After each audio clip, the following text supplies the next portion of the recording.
시간 하나님께서 우리에게 주시는 말씀은 욥기 42장 1절에서 6절 말씀입니다. 제가 가진 구약성경 804면입니다. 욥기 42장 1절에서 6절 말씀입니다.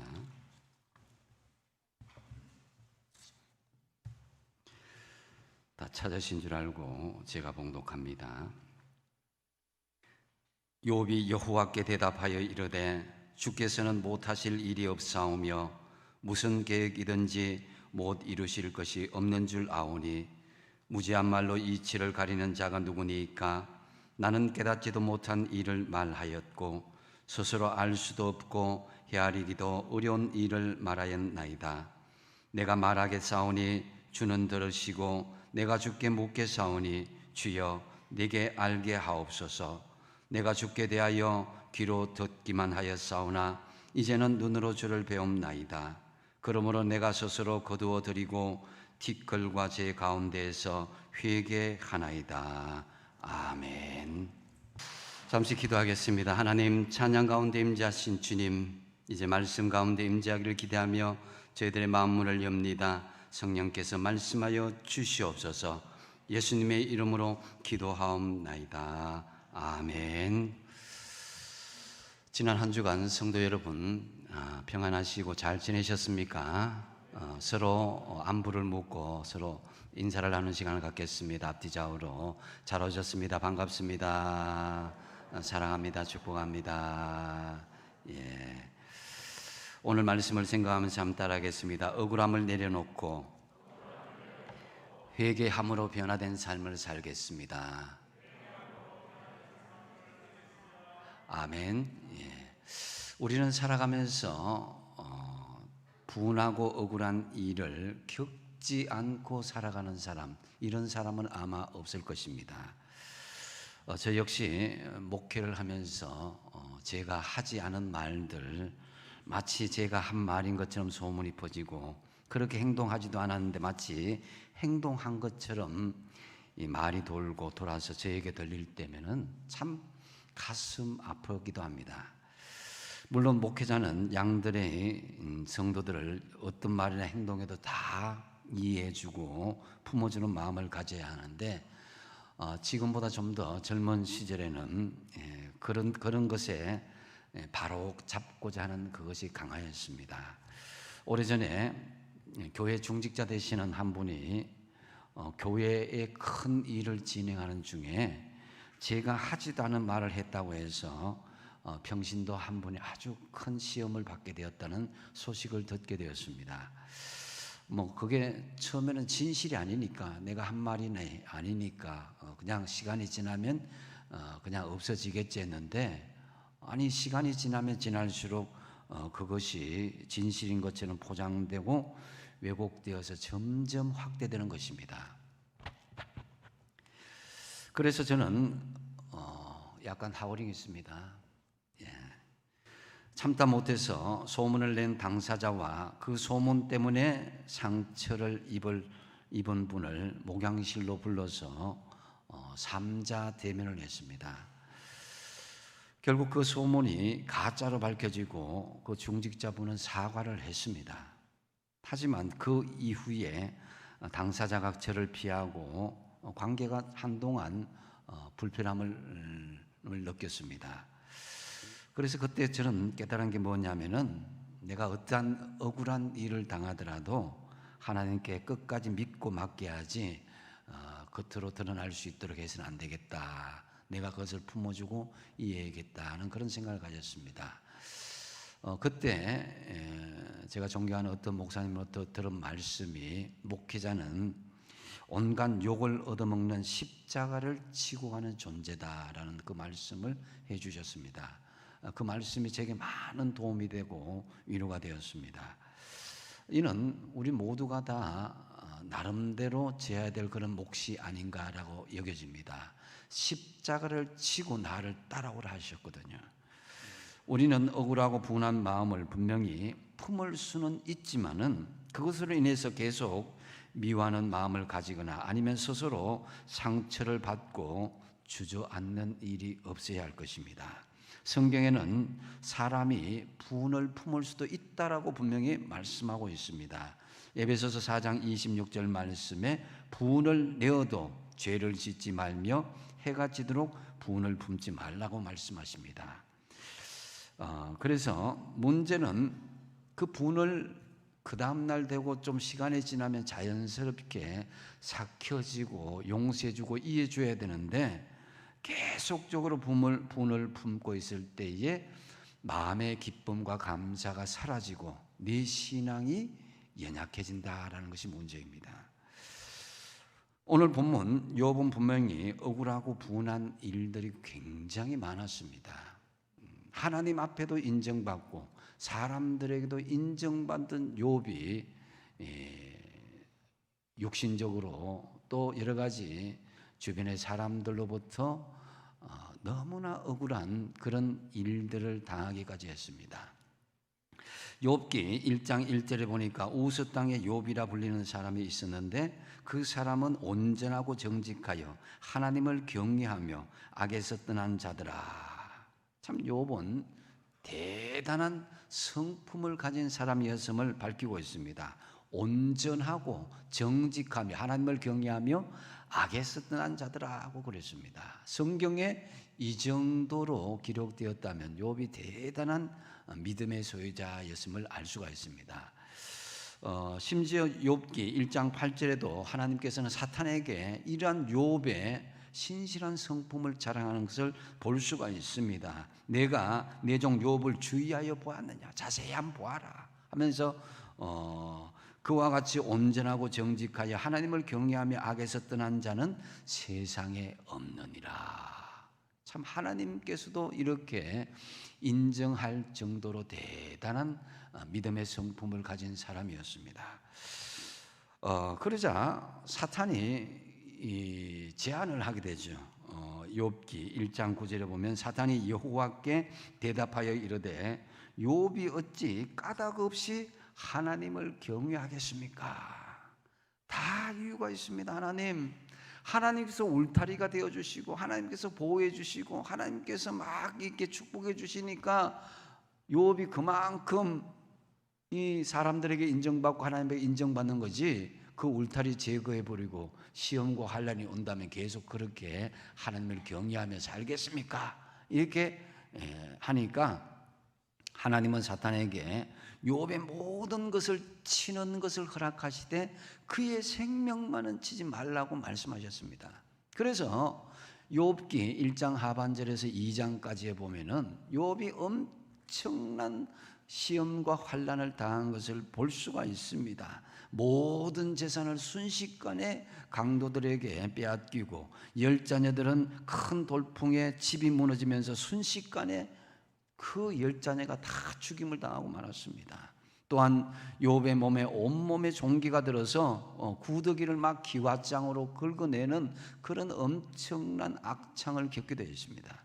뿐만 아니라 믿었던 아내까지도 하나님을 욕하고 죽으라 하면서도 저주하는 그런 일들이 벌어졌습니다. 너무나 순식간에 이런 일이 벌어졌는데요, 만약에 여러분의 입장에서 이런 일을 당하였다면 어떻게 행동하겠습니까? 너무나 분하고 억울하지 않겠습니까? 그런데 이런 어려움을 겪을 때에 친구들이 찾아왔습니다. 엘리바스, 빌닷, 소발, 그리고 엘리후까지, 젊은 엘리후까지. 이들이 일주일간 묵묵히 욥의 곁을 지켜주었습니다. 마음으로 위로한 거죠. 거기까지는 좋았는데, 그런데 일주일 후부터 욥의 친구들이 욥을 정죄하기 시작합니다. 3장부터 37장까지 욥의 친구들은 욥의 죄를 정죄하고 욥의 회개를 촉구합니다. 그러자 욥은 너무나 억울하고 분한 마음으로 이야기를 나누다가 나중에 욥기 후반정에 보면은 욥이 이성을 잃어버리고 자기 생일을 막 저주합니다. 자신에게 이러한 억울한 상황에 침묵하시는 하나님께 불평하고 원망하는 그런 태도를 취하게 되는 것입니다. 그러자 그동안 침묵하셨던 하나님께서 욥기 38장에서 41장에 등장하면서 이 우주 만물을 주관하시는 전능하신 하나님의 능력을 막 드러내면서 이 모든 우주 만물을 누가 주관하느냐 하면서 하나하나 욥에게 질문을 합니다.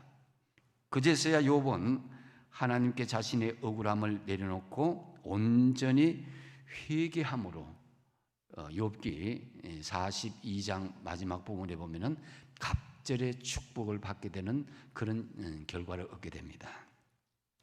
오늘 본문은 욥이 이렇게 자신의 부끄러운 모습을 발견하고 하나님 앞에 온전히 회개함으로 믿음으로 결단하는 욥의 모습을 볼 수가 있습니다. 우리도 살아가면서 많이 억울합니다. 많이 분합니다.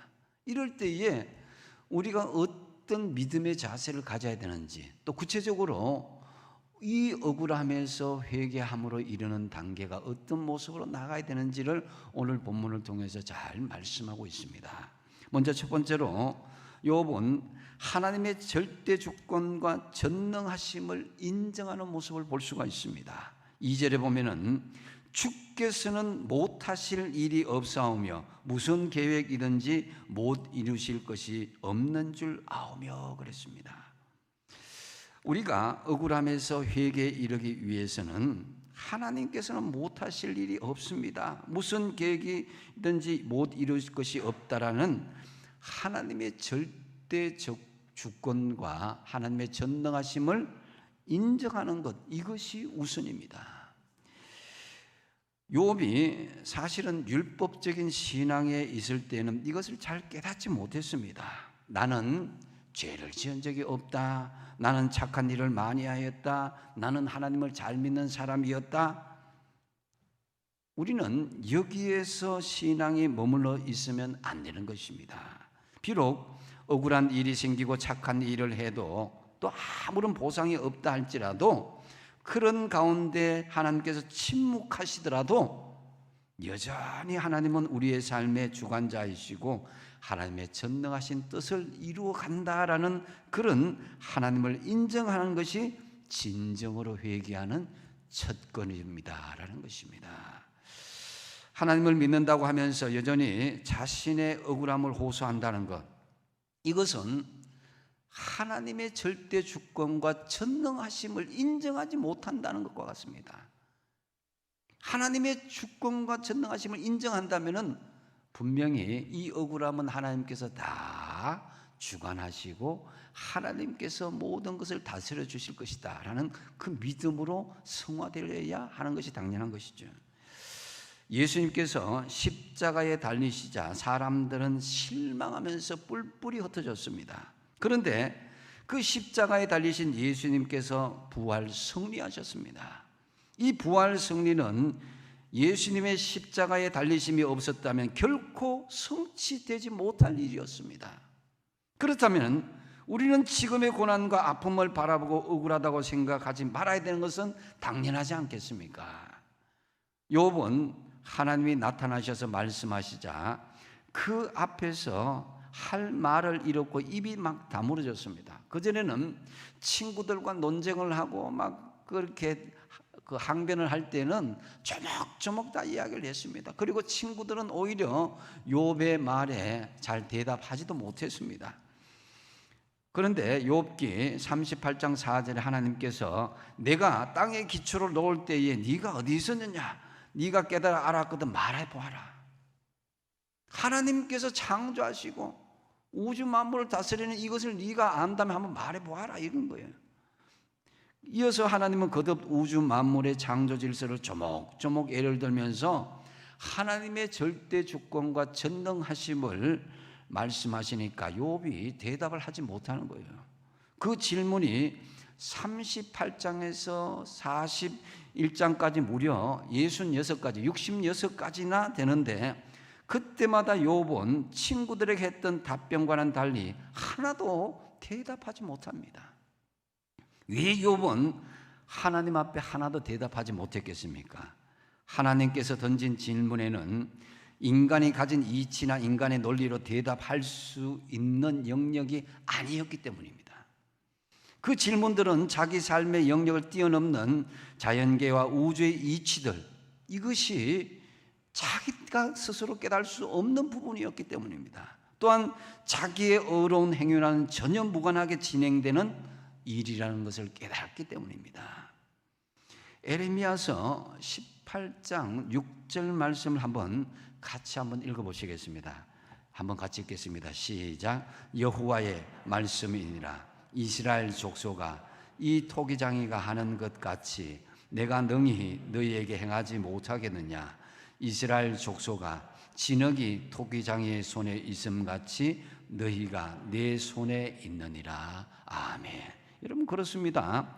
흙과 같은 우리는 전능하신 하나님의 주권적인 권능 아래 있다라는 그런 의식을 가질 때에 진정한 회개의 역사가 일어날 수 있게 되는 것입니다. 왜 사람들은 억울하고 분한 마음을 예수를 믿으면서도 교회를 다니면서도 가지게 되느냐? 그것은 바로 자신의 이런 진흙과 같은 정체성을 인정하지 못하고 반대로 하나님의 주권과 전능하심을 인정하지 못하니까 계속 억울하고 분한 마음이 발생되는 것입니다. 내 인생의 주도권을 토기장이신 하나님께 온전히 맡기시는 저와 여러분 되시기 바랍니다.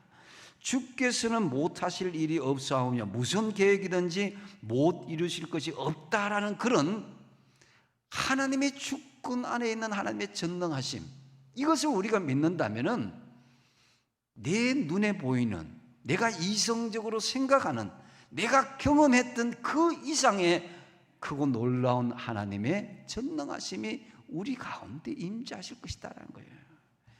그래서 하나님께서 때로 우리의 문제에 침묵하시고 무심하다고 여기신다면은 억울하고 분할 수밖에 없습니다. 하지만 하나님께서 여러분의 문제 하나 해결하지 못할 것 같습니까? 코로나 문제로 하나님이 쩔쩔 맬 것 같습니까? 물질의 문제 해결하지 못할 것 같습니까? 우리의 자녀 문제, 건강 문제 하나님 전혀 모르시는 것 같습니까? 그렇지 않잖아요. 하나님은 우리의 관계에서 막연하신 분이 아니라 우리 삶 속에 생생하게 임재하신 분이십니다. 억울한 마음을 내려놓는 것이 회개입니다. 그리고 모든 주도권을 하나님께 맡기고 전능하신 하나님을 인정하는 저와 여러분 되시기 바랍니다. 두 번째로 욥은 자신의 억울함을 회개하는 것으로 이르는 단계에서 자신의 무지함을 인정하는 단계로 나아갑니다. 3절 말씀에 보니까 무지한 말로 이치를 가리는 자가 누구니까 나는 깨닫지도 못한 일을 말하였고 스스로 알 수도 없고 헤아리기도 어려운 일을 말하였나이다 그랬습니다.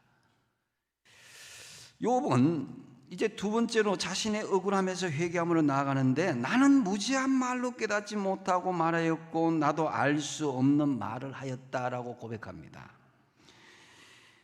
욥의 이전의 모습은 너무너무 자신의 삶을 억울하게 생각했습니다. 왜냐? 욥이 이 친구들과의 이렇게 논쟁의 말들 가운데 자신이 의롭다, 자신이 정직하게 살았다, 자신이 정말 하나님을 바르게 믿었다는 것을 항변하는 내용들을 곳곳에 볼 수가 있거든요. 욥기 6장 10절 하반절에 보니까 내가 거룩하신 이의 말씀을 거역하지 아니했다 그랬습니다. 자신은 하나님의 말씀을 잘 지켰다는 거예요. 또 욥기 10장 7절 상반절에 보면은 주께서는 내가 악하지 않은 줄을 아시나이다. 하나님께서도 욥 자신이 악하지 않은 걸 다 아신다. 또 욥기 32장 1절 상반절에 보면 욥이 자신을 의인으로 여겼다 그랬습니다. 욥은 자신이 어렵다고 그랬는데 성경에는 의인은 없나니 한 사람도 없다 그랬거든요. 이 말씀에는 분명히 오류가 있다는 거예요. 욥은 온전한 의인이 아님에도 불구하고 자신이 의인이라고 여겼다는 거예요. 그리고 욥기 27장 6절 말씀에서 보면은 욥은 내가 내 공의를 굳게 잡고 놓지 않는다 그랬습니다. 내가 공의롭게 행하였다. 나는 정의롭다. 다시 말씀드려서 욥은 그만큼 말씀을 잘 지키고 악하지 않고 의인으로 살면서 나는 공의롭게 행하였다라고 강하게 자신을 항변하면서 억울함을 토로하고 있는 것을 볼 수가 있습니다. 저는 욥이 표면적으로 그만큼 이러한 모습을 가졌다고 생각합니다. 그렇지만은 욥이 정말 다른 사람에게도 그렇고 하나님께도 그러한 자세를 가진다는 것은 교만이라고 여겨지지 않습니까? 왜냐? 욥은 자기가 세상을 주관하지도 않고 주권자가 아니잖아요. 진흙으로 지어진 토기장의 앞에서 감히 자신이 이런 말을 어떻게 행할 수가 있습니까? 이런 무지한 생각을 가지고 있었을 때에 욥이 억울하다고 생각하는 것은 당연하였습니다. 그렇지만은 이제 오늘 본문 말씀 3절에 하나님 제가 무지했습니다. 나는 그것을 깨닫지 못했습니다 라고 자신의 무지를 인정하면서 회개하는 모습을 볼 수가 있습니다. 욥은 이제까지 자기가 그토록 무지몽매한 인간의 있음을 자백하면서 그 무례한 말을 취소하는 것을 볼 수가 있습니다. 그래서 무지한 말로 이치를 가리는 자가 누구니까? 바로 자기 자신을 스스로 향해서 독백하는 말이기도 합니다. 때로 예수를 잘 믿다가도 억울한 생각이 들 때가 우리에게도 있습니다. 나는 참 예수를 잘 믿은 것 같은데 나는 지금 뭔가 잘 살지도 못하고 건강하지도 못하고 그렇다고 남들이 나를 인정하지도 않는데 이것이 바로 영적인 무지함이란 것이에요. 여러분 속에 임재하시는 하나님을 인정하시기 바랍니다. 내 욕망, 내 욕심, 내 주장, 내 경험을 하나님보다 우선으로 두고 하나님의 말씀보다 앞장서는 일이 있다면 그것은 영적인 무지함이고 그것이 바로 억울함으로 여겨질 수밖에 없는 것입니다. 요나 선지자는 단지 이스라엘의 원수가 망하는 것이 하나님의 뜻이라고 생각하고 그 원수 나라가 멸망하기를 기대하고 있었습니다. 자기의 욕망이죠. 자기의 생각이죠. 자기의 의지고 자기의 공의입니다. 그런데 하나님은 그들이 망하는 것이 아니라 그들을 구원하고자 하셨습니다.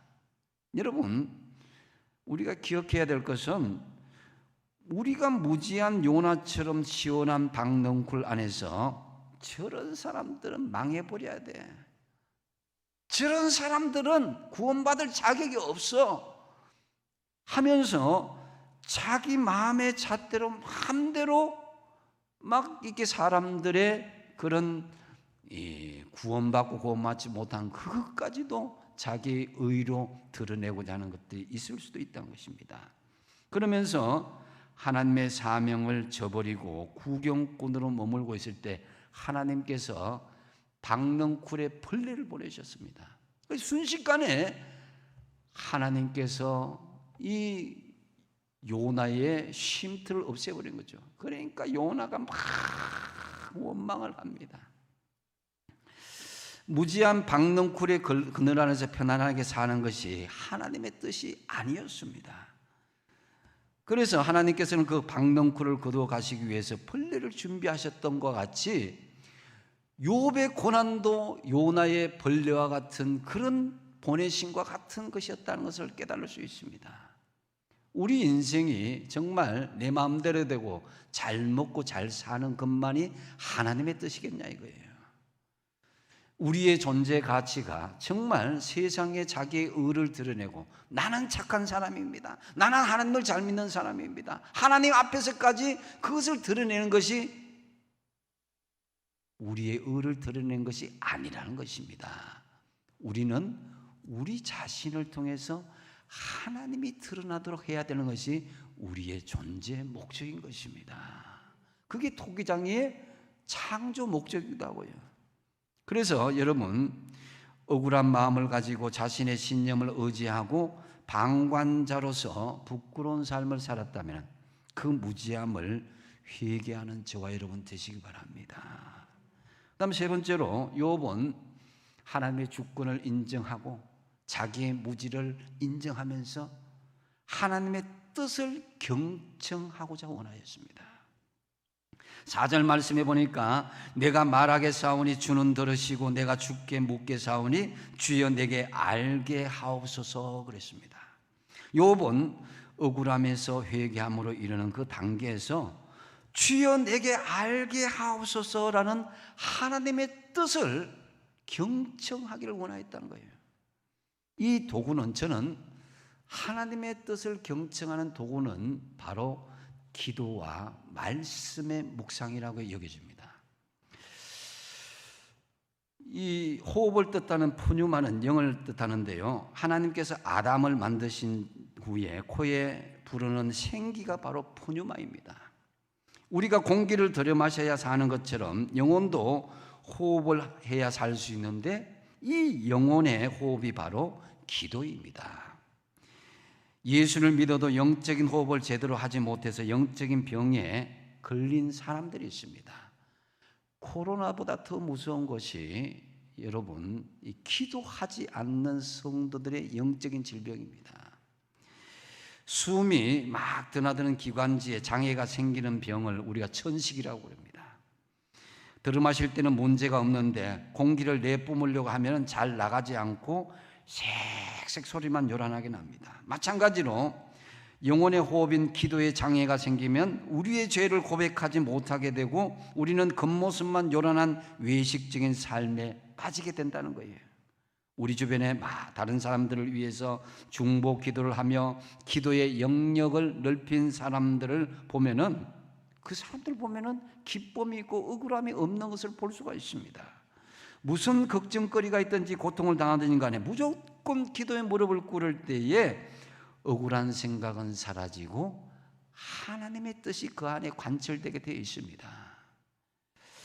이제 욥은 이 억울한 고난이라는 것, 이것은 논리를 펴지 않습니다. 하나님 앞에 겸손히 묻고 알게 해달라고 기도하는 것을 볼 수가 있는데요, 온전한 회개에 이르기 위한 중요한 단계는 바로 기도의 단계에 들어가는 것입니다. 그래야 하나님의 뜻과 계획하심을 알 수 있기 때문입니다.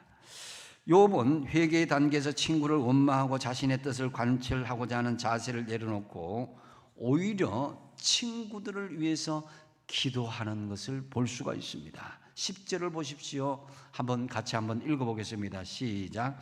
욥이 그의 친구들을 위하여 기도할 때 여호와께서 욥의 곤경을 돌이키시고 여호와께서 욥에게 이전 모든 소유보다 갑절이나 주신지라. 아멘. 여러분, 억울하다는 그 마음이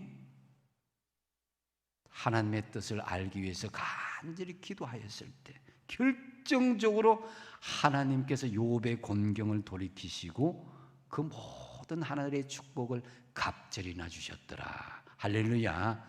이러한 축복이 저와 여러분이 있길 바랍니다. 대단한 변화이지 않습니까? 그전에는 엘리바스, 빌다, 소발, 엘리오 막 원망을 하고 논쟁을 하고 자기 의를 주장하고 막 마음에 미움이 있었는데, 이제는 그 친구들 위해서 간절히 기도하니까 하나님께서 그동안 닫혔던 기도의 응답을 싹 열어주시고 갑절의 축복을 내려주신 것입니다.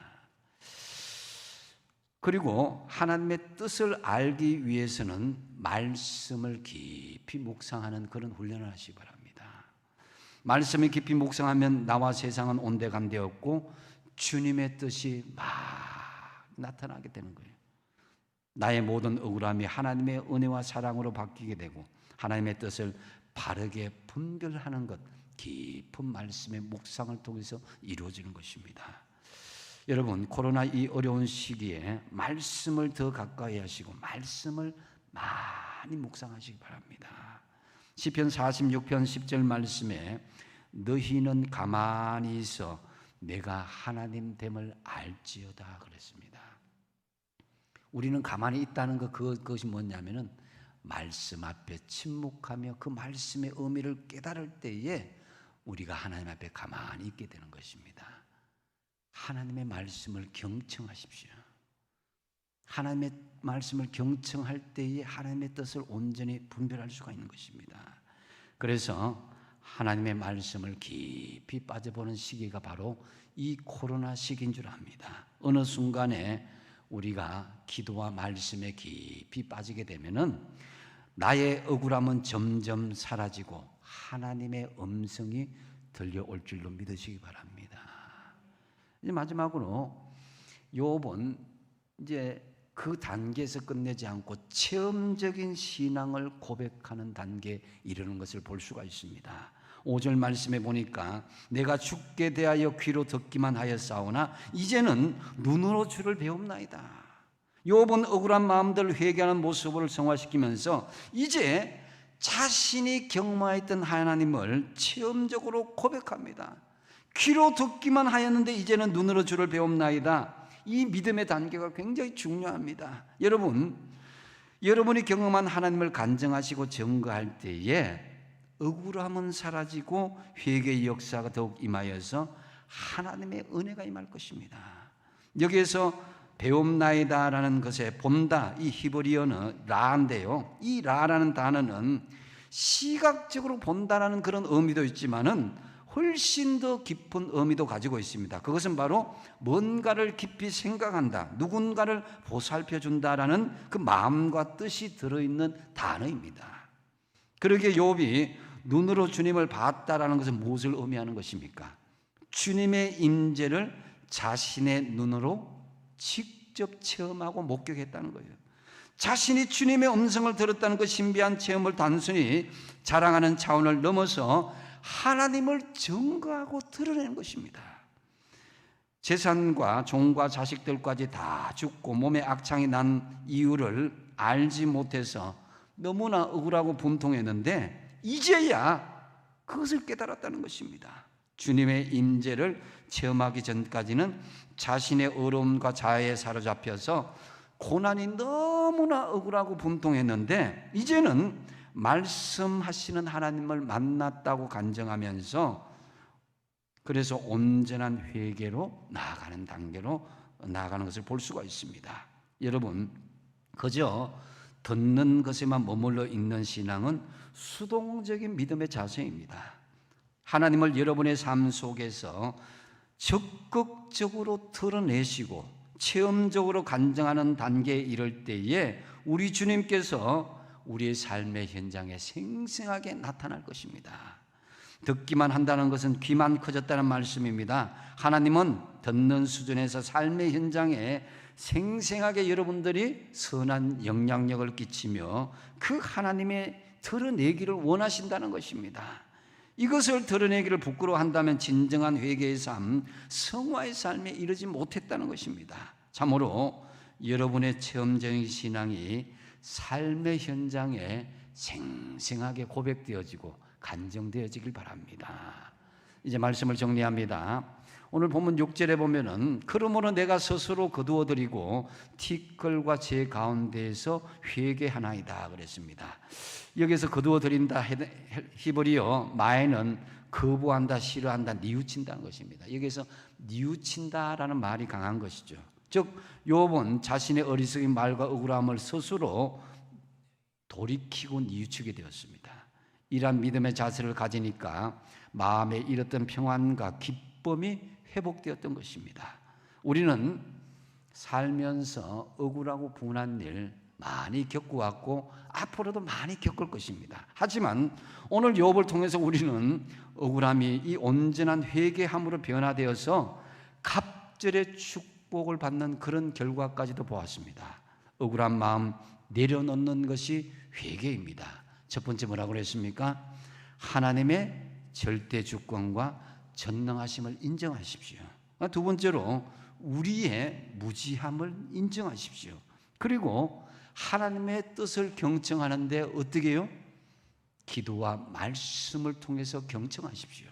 그리고 체험적인 신앙을 삶의 현장에 생생하게 고백하심으로 욥과 같이 갑절에 축복받으시는 저와 여러분 다 되시기 바랍니다. 기도하겠습니다. 아버지 하나님, 우리는 살아가면서 많이 억울하고 분한 일을 당합니다. 그럼에도 불구하고 오늘 욥을 통해서 하나님 다시 말씀을 받습니다. 이 억울함에서 이제 회개함으로 이어지는 믿음의 역사가 일어나서 우리에게도 갑절의 축복이 임하게 하여 주시옵소서. 예수님의 이름으로 기도하옵나이다. 아멘.